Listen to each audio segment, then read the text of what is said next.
Әлемдегі ерекше құбылыстардың бірі бакландардың ұя салу әдісімен таныс болыңыздар. Бұл Маңғыстаудағы қарақұтандардың, яғни бакландардың ұялары. Халық арасында кейде қарабай деп те атап жатады. Ерекшелігі ұялары қолмен қойғандай қаз қатар тізілген, ашық далаға шөптің үстіне шоғырланып, тоқып салады.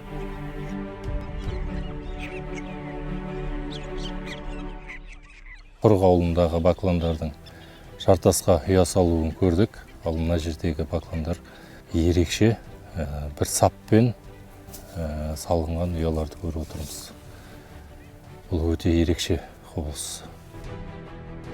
Маңғыстау тек шөл мен тас емес, бұл тіршілікке толы мекен, қарақұтанның мекені.